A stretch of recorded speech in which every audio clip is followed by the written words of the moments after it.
ബഖീൽ മറവ് ചെയ്യാനാ പറഞ്ഞത് എന്ന് സഹാബത്ത് റസൂലുള്ളാഹിനോട് വിളിച്ചു പറയുള്ളൂ.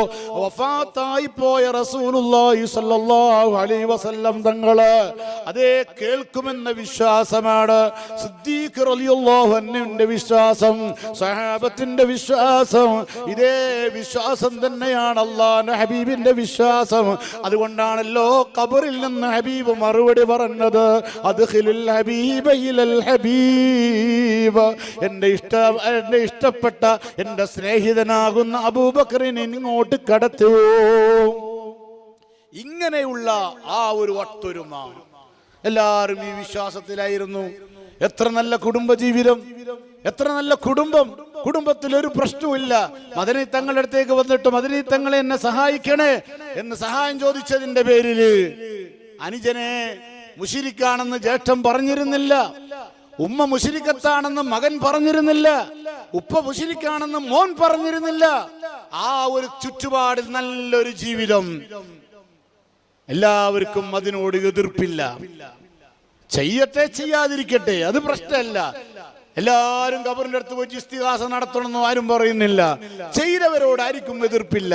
നല്ല കുടുംബം, നല്ല ജീവിതം, എല്ലാവർക്കും ആ ഒരു അഭിപ്രായം. അള്ളാഹുവിന്റെ ഹബീബ് സല്ലല്ലാഹു അലൈഹി വസല്ലം അഭിപ്രായം, സഹാബത്തിന്റെ അഭിപ്രായം, സിദ്ദീഖ് റളിയല്ലാഹുവിന്റെ അഭിപ്രായം, മറ്റുള്ള സാലിഹീങ്ങളുടെ അഭിപ്രായം.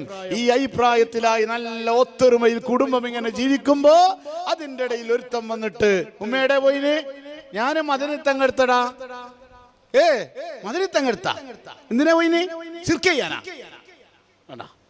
കുഴപ്പമില്ല, വീട്ടിൽ കുഴപ്പമായി, വീട്ടിൽ പ്രശ്നമായി. നിങ്ങൾ ആലോചിക്കണം, എന്തിനെയാണ് ഇവൻ ചോദ്യം ചെയ്യുന്നത്?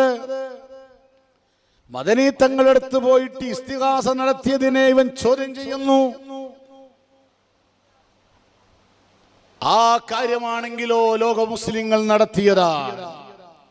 ഇമാം സുബ്കി തങ്ങൾ പറയുന്നത്, ഇബ്നു തൈമിയ്യ വരുന്നത് വരെ ഒരാളും അതിനെ എതിർത്തിട്ടില്ല എന്നാണ്. വലം യുൻകിറു അഹദുൻ, കഴിഞ്ഞുപോയ ഒരാളും അതിനെ എതിർത്തിട്ടില്ല ഇബ്നു തൈമിയ്യ വരുന്നത് വരെ എന്നാണ്.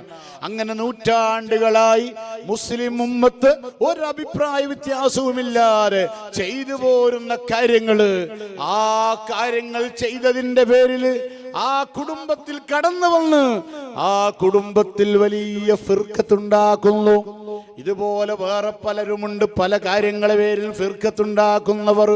കുടുംബജീവിതത്തിൽ വലിയ ഫിർഖത്തുണ്ടാക്കുന്ന ചില കാരണവന്മാരുണ്ട്. മരുമകളെ കല്യാണം കഴിയുന്നത് വരെ നല്ല ബന്ധമാണ്. എന്താ പെങ്ങളെ സുഖല്ലേ? എന്താ പെങ്ങൾക്ക് റായത്തല്ലേ? എന്താ ചോദ്യം എന്നറിയോ? കാരണം അവർ ആഴ്ചയിൽ 2, 3, 5 ദിവസമൊക്കെ വരും. മരുമകളെ മംഗലം നിശ്ചയിച്ചാൽ പിന്നെ കാരണവർ ഇങ്ങനെ എന്തെങ്കിലും കിട്ടും നോക്കും. തെറ്റാൻ എന്തെങ്കിലും വഴിയുണ്ടോ?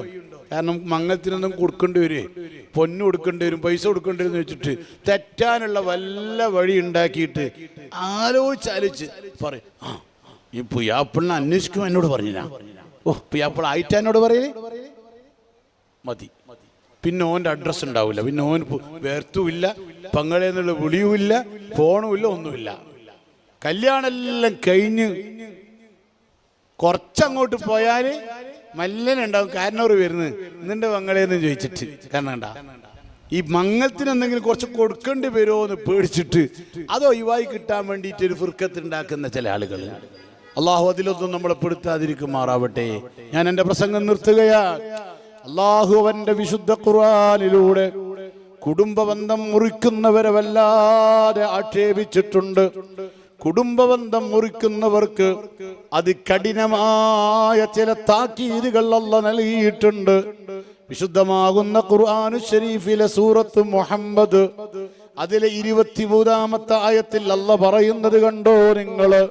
ഫലസൈതും ഇൻ തവല്ലൈതും അൻ തുഫ്സിദു ഫിൽ അർളി വതുഖത്തിഉ അർഹാമകും ഉലൈകല്ലദീന ലഅനഹുമുല്ലാഹു ഫഅസമ്മഹും വഅഅമാ അബ്സാറഹും.